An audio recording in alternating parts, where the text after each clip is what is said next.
9월의 첫날 당신과 함께 이 자리에 나와 예배할 수 있어 참 행복합니다.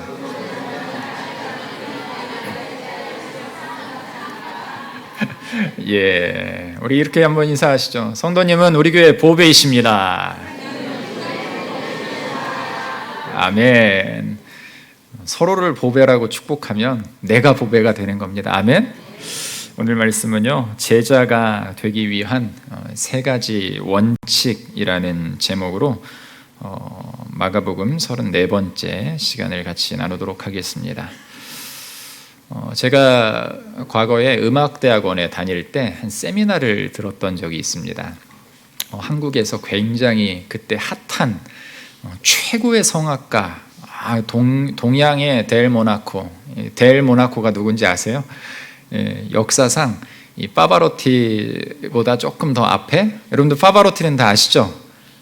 예, 아이고 우리 충진교회는 그 정도는 충분히 알 텐데, 예, 아무튼 델 모나코라고 해서 파바로티보다 훨씬 소리가 좋은 성악가가 한 명이 있었어요. 그런데 동양의 델 모나코다라고 칭찬받는 칭송을 듣는 성악가 한 분이 계셨습니다.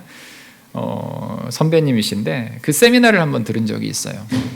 인생, 자기가 어떻게 음악의 길에 들어서서 세계 최고가 됐는가에 대한 이야기를 한번 해주신 적이 있으세요. 그러면서 쭉 하시는 말씀 중에 여러 이야기, 대학 다닐 때는요, 노래를 참 못했대요. 참 못해서 제가 과거에 그분의 이런 걸 얘기하면 안 되지만 봤더니, 그 선생님들도 얘기를 해요. 노래를 생각보다 별로였다. 소리는 좋은데 노래를 참 못했다. 뭐 이런 평가가 있었습니다. 본인도 그렇게 생각을 하고 대학을 졸업하고 음악학과를 나왔으면 여러분들 뭘 해야 맞습니까? 노래를 해야 맞는데 이분이 대전 어디에선가 당구장을 했어요. 당구장을 제가 알기로 한 6년 이상을 당구장을 했다라고 말씀을 하더라고요. 그런데 이분의 소리가 가지고 있는 가치를 알아본 분이 계세요. 제가 과거에 합창단을 할 때 지휘자를 했던 작곡가 교수님이신데, 이분이 이 선생님을 찾아가서, 제자죠, 찾아가서 권면을 합니다. 뭐라고 권면을 하냐면요, 너는 소리가 참 좋으니까 조금만 더 개발을 하면, 연습을 하면 충분히 대성할 수가 있다. 제발 유학을 가라. 국내에서는 너를 좀 다듬어 줄 만한 선생님이, 물론 대학교 때 좋은 선생님이 계셨지만 그걸 개발을 못 시켜 줬어요. 소리를 못 트여준 거죠. 그래서 그 교수님의 이 권면을 듣고, 믿음 좋은 분이시거든요. 기도하면서 또 기도의 동역자로 서나가면서 권면을 하시니까, 이 아내분도 피아노 전공을 하신 CC이신데, 여러분들 이태리로 유학을 가게 됩니다. 그런데 가서 우리가 생각할 때 노래를 잘 하려면 어떤 선생님을 만나야 노래를 잘 할 수 있을까요? 노래를 잘하는 선생님. 여러분들은 저를 잘 만나서 찬양을 더 잘하지만, 우리가 생각할 때는 그래요. 원칙이란 게 그렇습니다. 정말 훌륭한 선생님 밑에서 배워야 노래를 참 잘할 거다라고 착각을 하는데, 이태리에 가서 이 선생님을 배정을 받았는데, 그 학교에서 7순이 넘은 할머니 선생님을 배정을 받은 거예요. 뭐 따라 해봐 막 이러면서, 그분이 이태리 말로 했겠죠. 하면서 하는데 한 몇 개월간은 뭐 그 소리에 대해서 내가 이분과 이 수업을 해야 되느냐 말아야 되느냐, 그런 비싼 돈 들이고 후원 받아서 유학을 왔는데 내가 진짜 이 길을 가야 될 것인가 고민이 되는 시기. 그런데 모든 걸 내려놓고, 자기가 갖고 있던 이 소리 전체를 다 내려놓고 그 할머니 선생님이 시키는 대로 이제 노래를 한번 해봤대요. 이렇게 하면서 조금씩 하는데, 나중에 소리가 빵 트이기 시작한 거예요. 어떻게 제 소리가 빵 트였습니까? 저도 뒤늦게 좀 소리가 트인 편인데, 여러분 그러고 나니까요, 이태리에서 이 뭐 유명한 콩쿠르 우승도 한번 하지 않은 이분이 뜨기 시작하는 거예요. 그 소리를 한번 딱 듣고 옆에서 그 뭡니까? 여러분 잘 아는 그 푸치니의 오페라 이 투란도트라는 이 곡에 네순도르마라는 테너의 아리아가 있거든요. 뭐 네순도르마 이런 곡이 있는데 그게 이 성악가들이 최고로 하는 하이체라고 해서 높은 두 번째 도까지 쭉 한 10초 동안 쫙 뻗어주는 게 있어요. 그런데 그 소리를 옆에서 한번 들어보면요, 와 라는 소리가 절로 나올 정도로, 야 이런 소리가 있구나 싶을 정도로. 그래서 과거에 보니까 한국에 딱 들어오자마자 유럽에 있을 때 정명훈 씨, 유명한 정명훈 지휘자가 발탁을 해서 오페라도 하기도 하고요, 국립극장에서 여러분들 이 한국의 오페라계를 한번 쓸었던 적이 있어요. 물론 지금은 나이가 제법 드신 분이신데 제가 뭘 말씀드리려고 할까요? 어떤 선생님을 만나는가가 중요하다라는 거죠. 그런데 이분이 무엇을 내려놓았을까요? 이렇게 최고, 세계 최고가, 한국 최고가 될 수 있었던 비결이 무엇이었을까? 이 세미나 중에 말씀 중에 하나가 그거예요.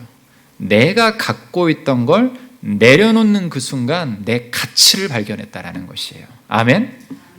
예수님의 제자로서 살아간다라는 것은요, 여러분 오늘 말씀 속에서 나오겠지만 우리가 이 특별히 세 가지 원칙을 잘 깨달아야 돼요. 이 원칙을 온전히 깨닫지 못하고 내 마음대로 신앙생활을 하면은요, 우리는 늘 그 자리에서 맴돌 뿐이다라는 것이죠. 믿음의 시각을 더 열어서 더 많은 것을 바라보고 더 많은 것을 볼 수 있어야 되는데, 그리고 행동할 수 있어야 되는데 늘 그 멈추어 선 자리에서 예수님을 바라보지 않고 자꾸 다른 것들을 바라보게 된다는 것이죠. 여러분, 이 세상 누구와도 우리는 비교할 수 없는 완벽한 스승을 만났습니다. 그분이 누구이십니까? 바로 예수님이세요. 그렇다면 그 스승이 가르치고 있는 것들에 대해서 우리가 더 깊이 묵상하고 그 말씀에 우리의 모든 것들을 걸 수 있어야 되는데, 과연 우리가 지금 그렇게 살아가고 있는가? 그렇게 신앙생활을 하고 있는가? 오늘 본문에서는요, 예수님은 몇 가지 사건을 통해서 우리가 어떻게 예수님을 온전하게 쫓는 제자가 될 수 있는가, 이것을 분명하게 말씀하고 있어요. 성경에 여러 본문들이 있지만 오늘 이 본문이 여러분 나를 진짜 제자로서 세워가는 그런 거룩한 본문이 될 줄 믿습니다. 오늘 집중하셔서 내가 진짜 예수님의 제자로 어떻게 설 것인가, 이 세 가지 원칙을 하나씩 하나씩 여러분들 알고 깨닫기를 바랍니다. 첫 번째로 정확하게 알아야 된다라는 것을 말하고 있어요. 예수님은요, 먼저 예수님의 참 제자가 되기 원하면 예수님이 누구이신지 우리는 정확하게 알아야 돼요. 무엇인가 정확하게 알지 못하면 어떨까요? 전에도 한번 말씀드렸지만 여러분들 남자들의 특성이 뭐냐면요, 어떤 제품 같은 거 조립을 할 때 뭐 하지 않는다? 설명서를 절대 읽지 않는다. 그 남자들이 갖고 있는 쓸데없는 자존심이거든요. 그러다 보면은 꼭 뭔가 하나 남아요. 이 아이들 레고라고 하는 그런 이 블럭 맞추는 게임이 있잖아요. 그 놀이가 있는데 이 블럭을 맞출 때 설명을 보지 않으면 이게 제대로 되지 않아요. 그 모양 그대로 만들어지지가 않는다라는 오차가 생기는 거예요.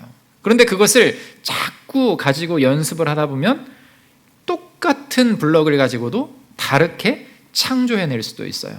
왜 그럴까요? 원리를 알기 때문에 그렇다라는 것이죠. 그런데 그 원리를 어떻게 정확하게 알면 의도를, 그 문제를 풀 때도 마찬가지죠. 이 출제자가 의도한 바를 정확하게 알면 문제의 답을 우리가 온전히 볼 수 있다는 거죠. 예수님은요, 이 벳세다에서 눈먼 사람을 고치신 후에 북쪽으로 이 40km 정도 떨어진 이 빌립보 지방으로 제자들을 데리고 가십니다. 그러면서 그곳에서 제자들에게 뭐라고 묻습니까? 사람들이 나를 누구라고 하느냐라는 질문을 제자들에게 합니다. 제자들이 28절에서 뭐라고 합니까?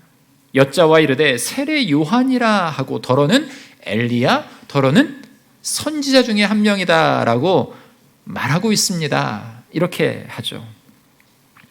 예수님은 이러한 사람들의 이야기에는 별로 관심이 없으셨던 것 같아요. 그런데 예수님이 왜 그렇냐면은 예수님이 제자들에게 다시 물으십니까? 너희는 나를 누구라 하느냐? 누구라고 생각하느냐? 질문이 조금 바뀌었죠. 사람들이 나를 누구라 하느냐? 이제는 너희는 나를 누구라고 하느냐? 누구라고 생각하느냐? 이때 성질이 좀 급했던 베드로가 뭐라고 말합니까?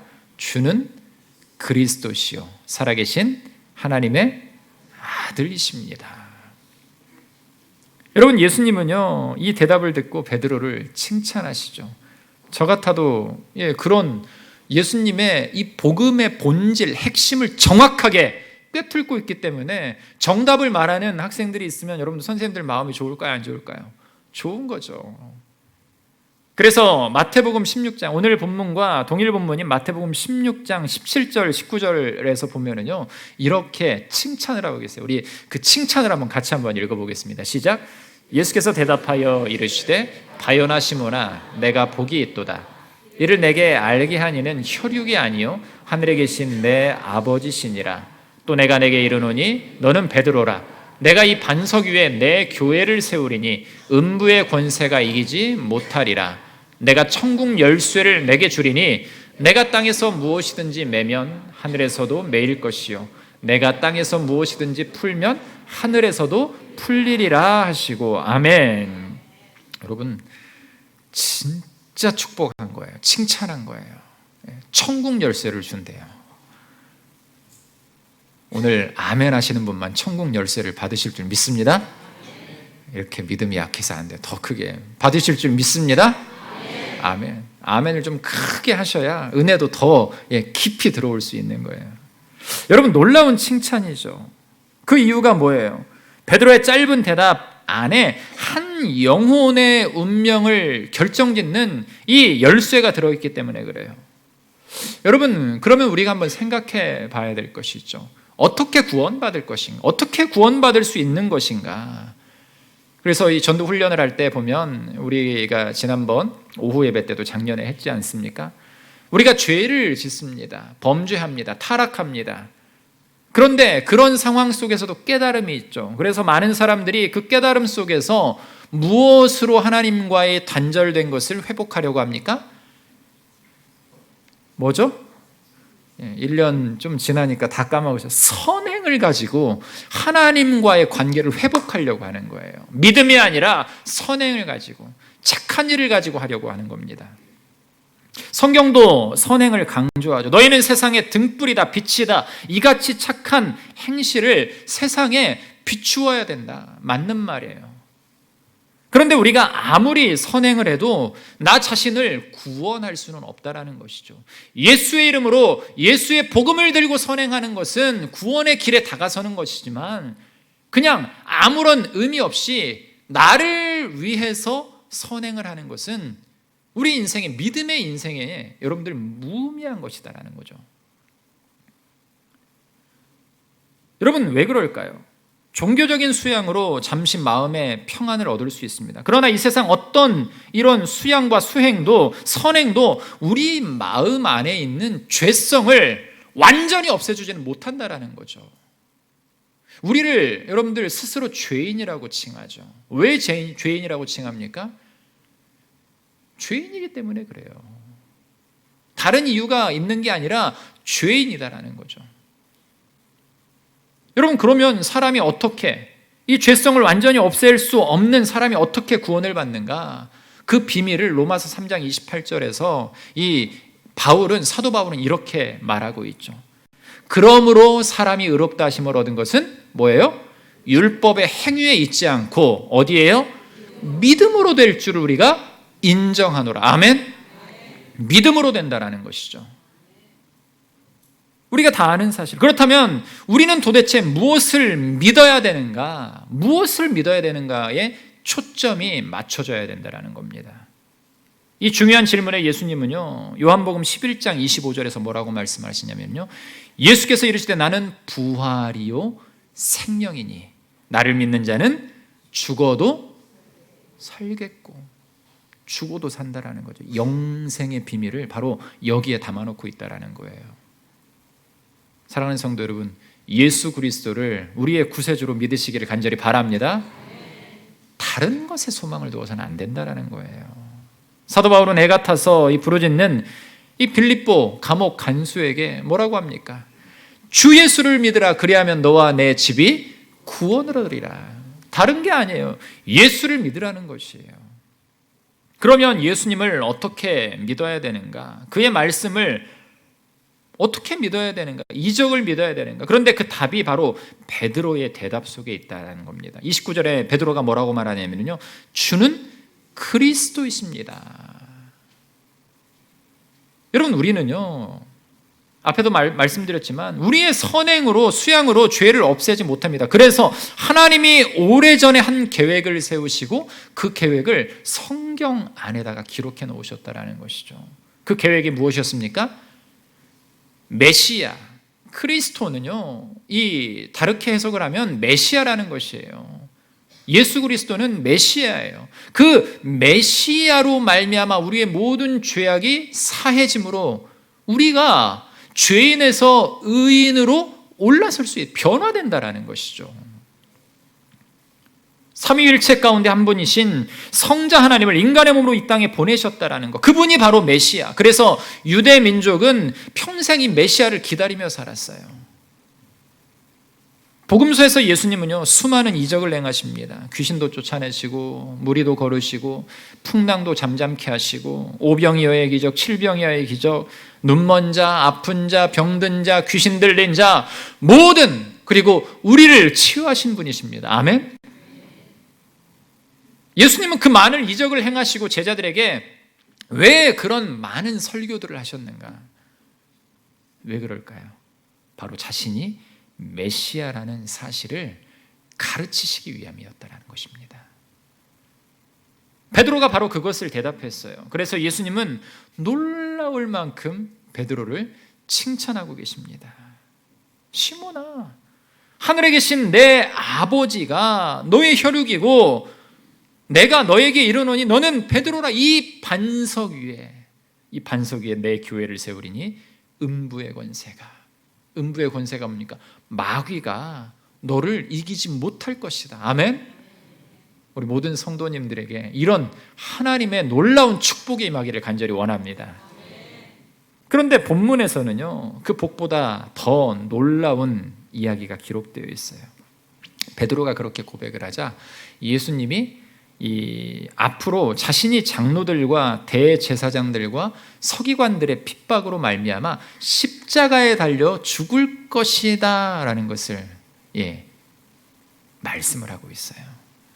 그러면서 내가 죽고 사흘 만에 살아날 것이다 라는 것을 말하자 베드로가 뭐라고 말합니까?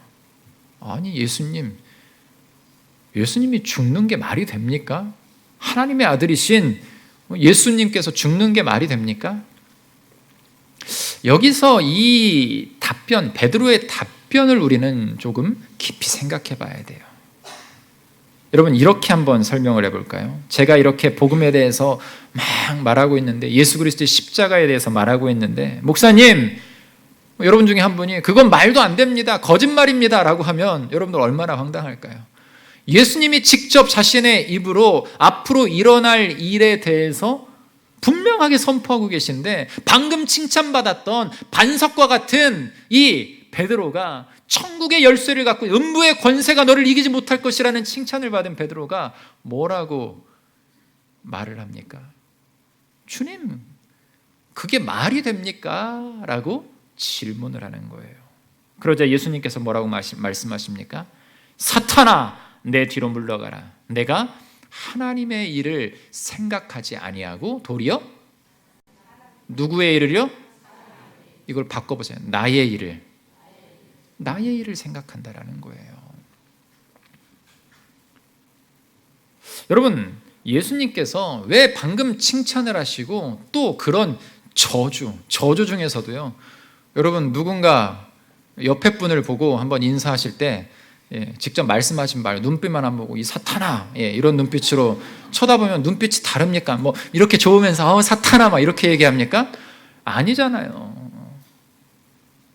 우리 옆에 분들 한번 바라보시면서 성도님은 저의 보배이십니다. 하나님의 보배이십니다. 아멘. 이 사탄아. 예전에 원로 목사님이 신천지에 빠져있던 어떤 분 한 분 딱 모셔놓고 상담하는데 우리 교인이었다고 해요. 그래서 이런저런 얘기를 하는데 말을 안 듣더래요. 그래서 딱 한마디 하고 내쫓으셨대요. 이 마귀 새끼야! 막 이러면서 내쫓으셨대요. 마귀죠, 마귀.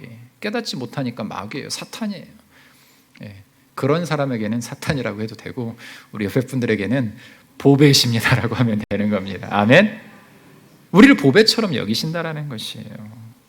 여러분, 그런데 왜 예수님께서 보배처럼 생각하시는 베드로의 이 한마디에 대노를 하셨을까? 크게 화가 나셨을까? 여러분, 베드로는요, 예수님이 그리스도이심을 알았어요. 그의 고백을 보면 우리가 알 수 있잖아요. 그런데 완전히 온전하게 알지는 못했다라는 거죠.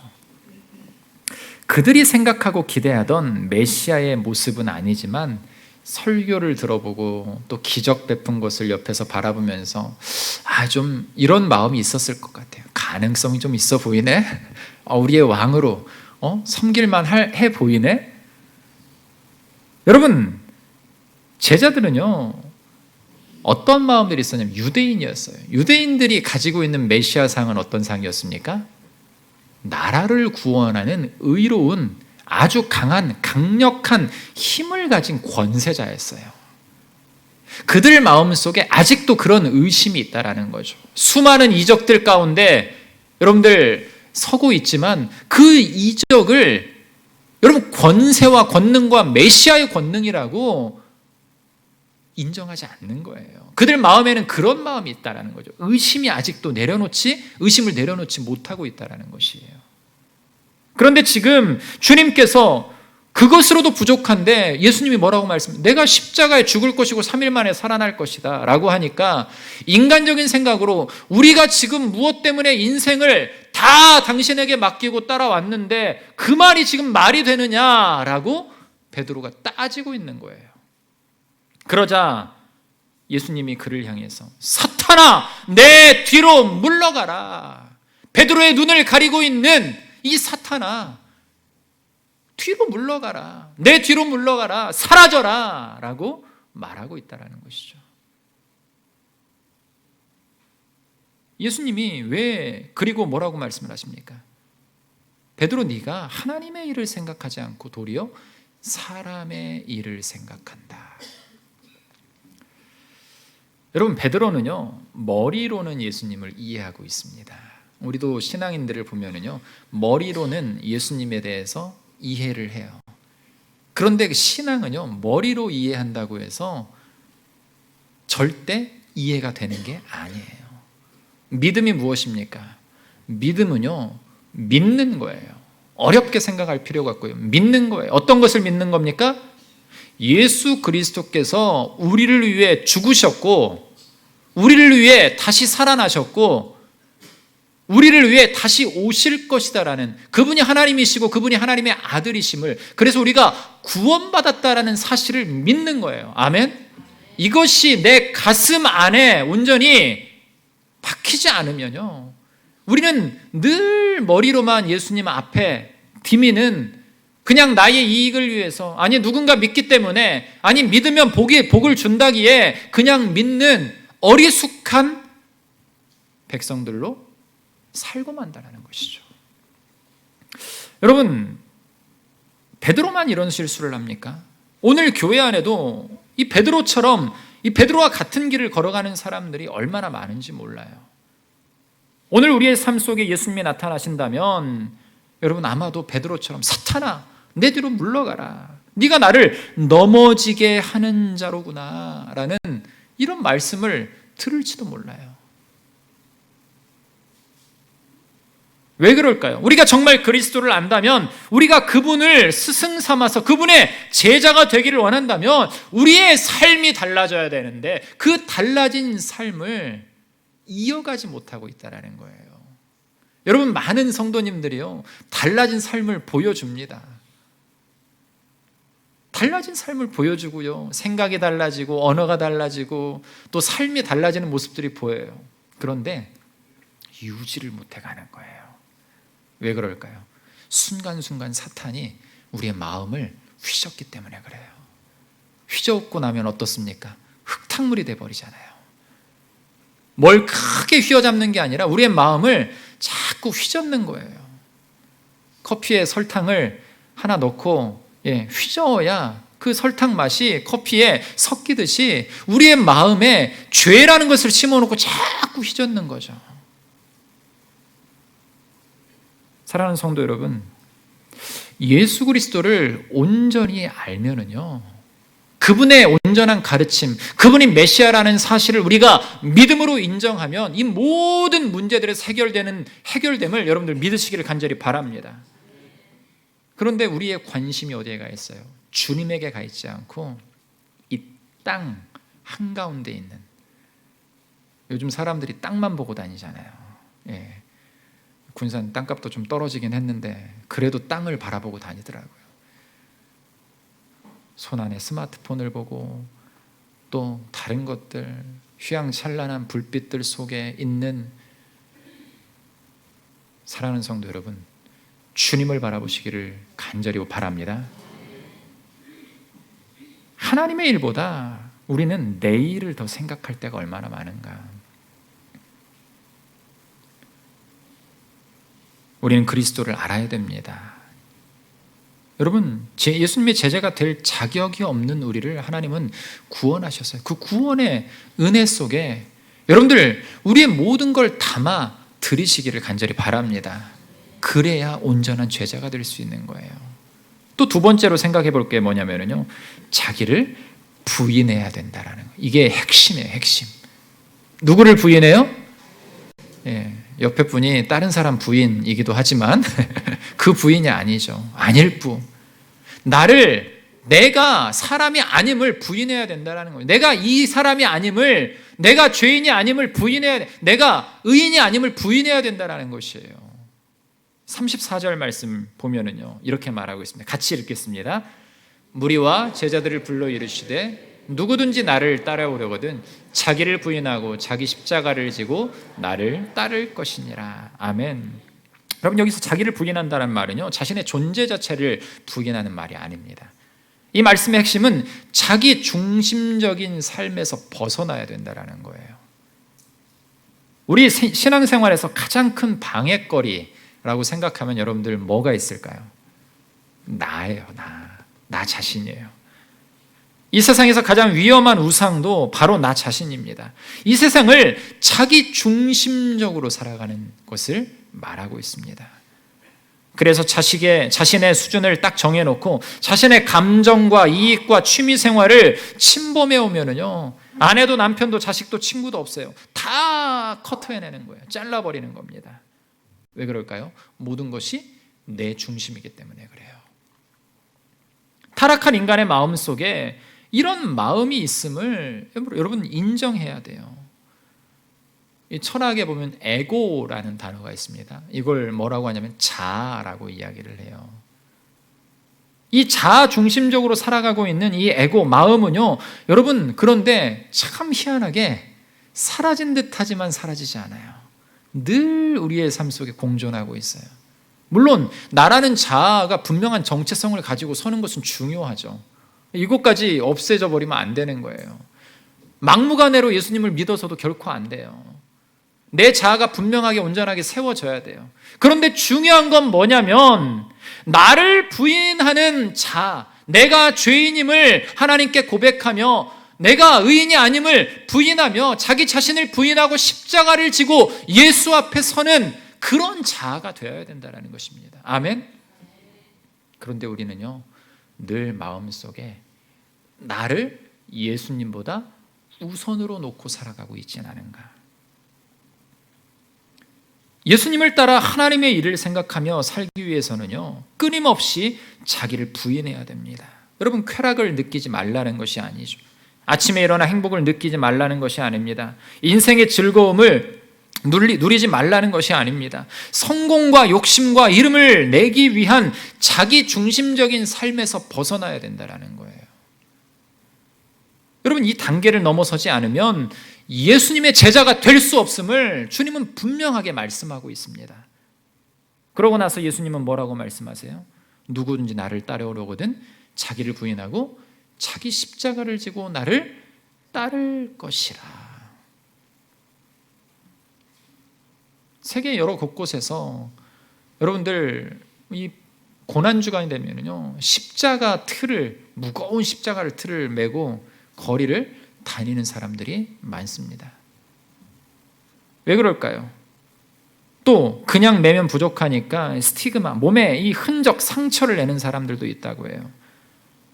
여러분, 이 자기를 부인한다, 십자가를 진다라는 것은요, 주님이 지셨던 그 십자가를 모형을 만들어 놓고 그걸 짊어짐으로 고행을 하는 것. 여러분들, 이 티베트 불교가 뭐 합니까? 삼보일배 하잖아요. 삼보일배. 그게 우리나라에 뭐 데모할 때나 뭐 할 상징처럼 만들어졌는데요. 뭐 하는 겁니까, 그게? 자기 자신을 드러내는 거예요. 자기 자신을 죽이는 것 같지만 결국에는 그것은 자기 자신을 드러내는 행위예요. 내가 이만큼 했으니까 이만큼의 영광을 받을 자격이 있습니다라고 착각하면서 하는 게 바로 그 행위예요. 내 마음의 소욕과 내 마음의 욕심과 내 마음의 죄악이 사라지지 않는 한 어떤 행동을 한다 하더라도, 아무리 금 십자가를 지고 간다 하더라도, 가시면류관을 쓰고 예수님을 따라 살아간다 하더라도 우리는 절대 구원받지 못하는 백성이 될 수밖에 없다는 거예요. 그 중심에 뭐가 있어야 돼요? 자기 부인이 있어야 된다는 겁니다. 나는 하나님께 선택받은 백성입니다. 그러나 죄인입니다. 그 선택받은 백성으로 온전하게 서기 위해서는 주님, 내가 나를 주님 앞에 온전히 내려놓습니다 라는 이 고백이 있어야 된다는 거예요.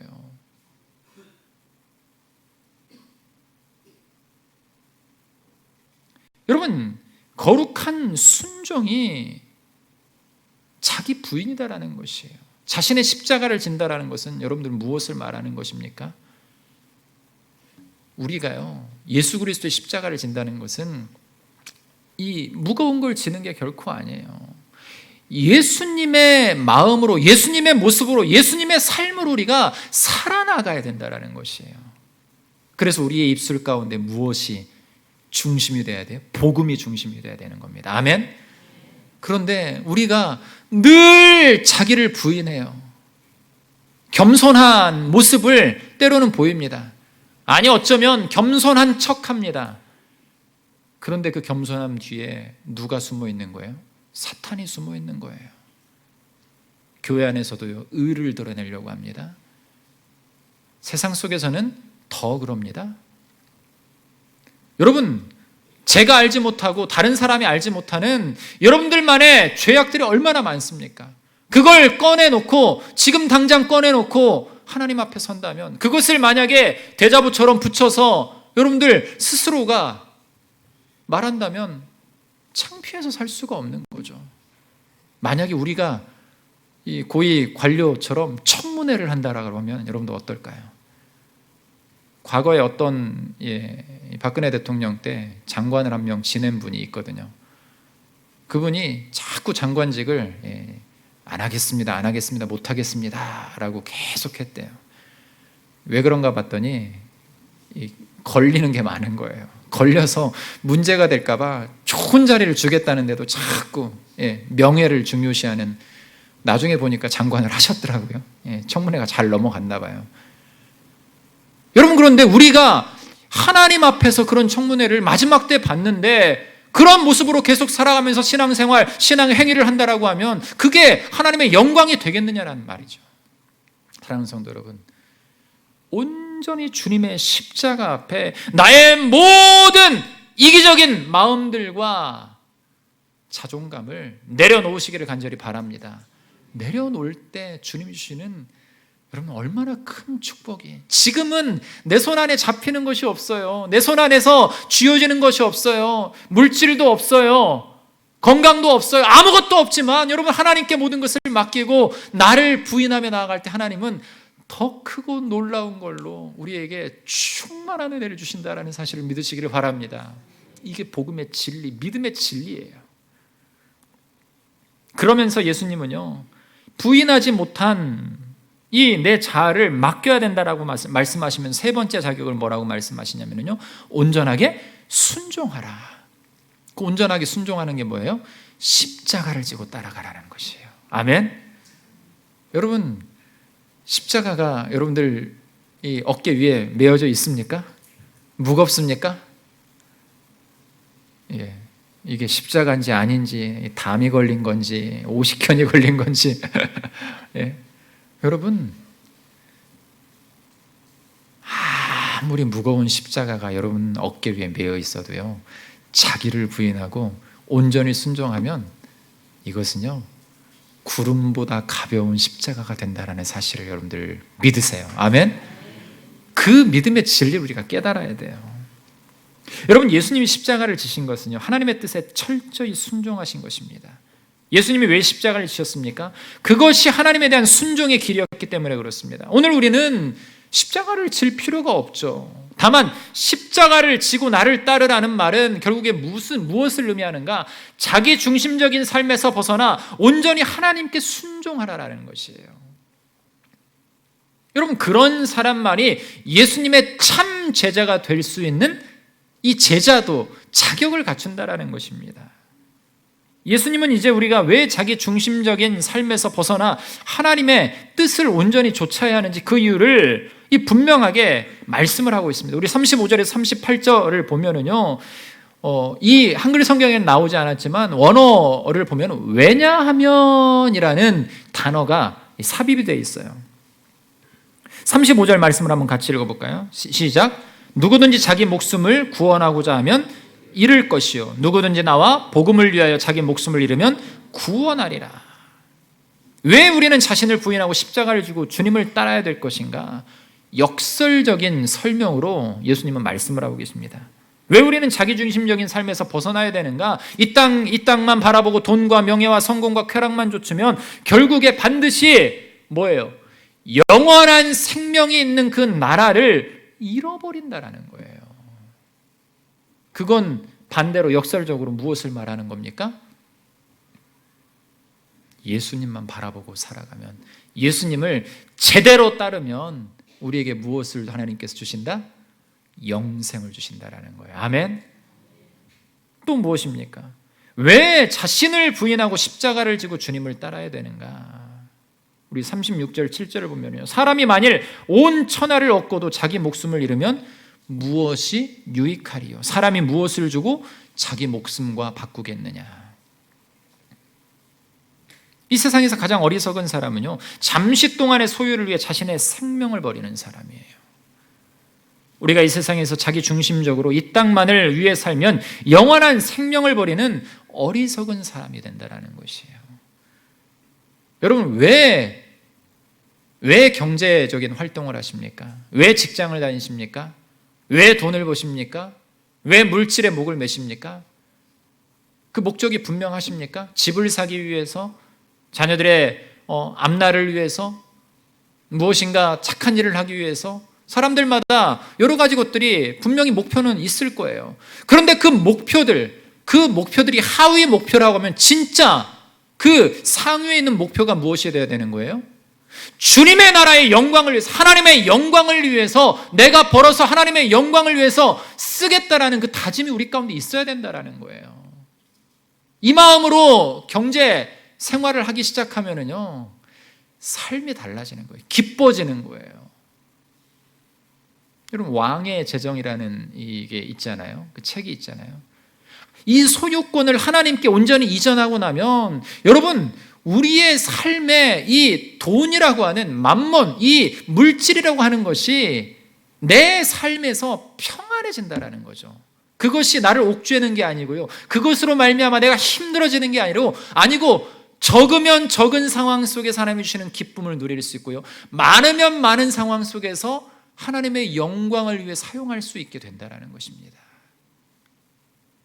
왜 십자가를 부인하고, 자기를 부인하고 십자가를 지고 따라야 되는가? 여러분, 자기 중심적으로 이 땅만을 위해 살면 영원한 생명을 버리기 때문에 그래요.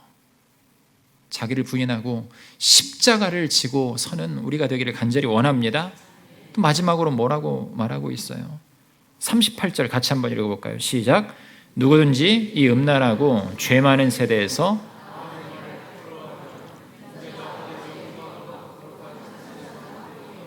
그 사람을 부끄러워하리라. 아멘. 사람의 일을 생각하고 살면 다 잃어버린다라는 거죠. 영원한 세계에서 그것보다 어리석은 삶은 없다라는 것입니다. 어떻게 하면 돈을 많이 벌까 우리는 생각하죠. 어떻게 하면 잘 살아볼까, 어떻게 하면 편안하게 살까 생각합니다. 잘못된 생각이 결코 아니에요. 그렇게 살아야 돼요. 잘 벌고 잘 먹고 잘 자고 건강하게 하나님 영광 위해서 살아가야 되는 거예요. 그런데 이 마음이 주님을 향한 마음보다 앞설 때 문제가 생긴다라는 거죠. 사랑하는 성도 여러분, 예수님의 영광을 가리우려 하는 베드로와 우리는 무엇이 다릅니까? 그런데 달라야 돼요. 아멘? 다름을 우리는 인정할 수 있어야 돼요. 다르다라는 거. 우리가 베드로보다 예수님의 말씀을 훨씬 많이 들었어요. 아멘? 신앙생활 30년은 하셨으니까, 3년은 하셨으니까, 1년 하셨어도 베드로보다 더 예수님의 말씀을 더 많이 들은 것 같아요. 여러분, 영적 무게의 중심을 이동해야 돼요. 무엇을 위해 주께 영광을 돌리겠다는 생각보다 지금 거룩한 믿음으로 온전히 서야 됩니다. 아멘? 그 믿음이 온전하게 서지 못하면 우리는 자기를 부인할 수도 십자가를 질 수도 없다는 사실을 기억하시기를 바랍니다. 오늘 새벽 본문이 참 좋죠. 여호수아 1장. 제가 다 보내드렸죠? 못 받으신 분만 손 한번 들어보세요. 제가 또 못 받으신 분한테 보내드려야 되니까, 우리 목사님 나만 안 보내줘, 삐지지 마시고 저한테 연락 주시면 제가 다 보내드릴게요. 1장 8절과 9절 제가 왜 보내드렸을까요? 암송하시라고. 다 암송하셨죠? 목사님도 좋은 사진, 이렇게 손 들고 있는 사진 하나 보내셨구나, 빨강색 사진 보내셨구나. 같이 한번 읽어볼게요. 시작. 이 율법책을 내 입에서 떠나지 말게 하며 주야로 그것을 묵상하여 그 안에 기록된 대로 다 지켜 행하라. 그리하면 내 길이 평탄하게 될 것이며 내가 형통하리로다. 내가 내게 명령한 것이 아니냐. 강하고 담대하라. 두려워하지 말며 놀라지 말라. 내가 어디로 가든지 내 하나님 여호와가 너와 함께 하느니라 하시니라. 아멘. 한 주간 이 말씀 묵상하시고 외우시기를 간절히 바랍니다. 다음 주 예배 첫 시간에 함께 외울 거예요. 왜 이 말씀을 여기에 빗대서 말씀을 드립니까? 자기를 부인하고 십자가를 지고 예수를 따를 때 율법책을 내 입에서 떠나지 않고 주야로 묵상할 때 주님은 평탄함과 형통함을 주신다라고 약속하셨기 때문에 그래요. 아멘. 자기를 부인하고 십자가를 지고 온전히 예수를 따르면 요단강도 건널 수 있고요, 가나안 거민들도 이겨낼 수가 있더라는 것이죠. 하나님이 약속하신 새로운 예루살렘, 이 가나안 땅을 소유할 수 있게 된다는 것입니다. 여러분, 제자로서 그것을 소유할 수 있는 우리 모든 성도들 되시기를 간절히 바랍니다. 여러분, 이 간절한 마음 어떻게 좀 꺼내 볼까요?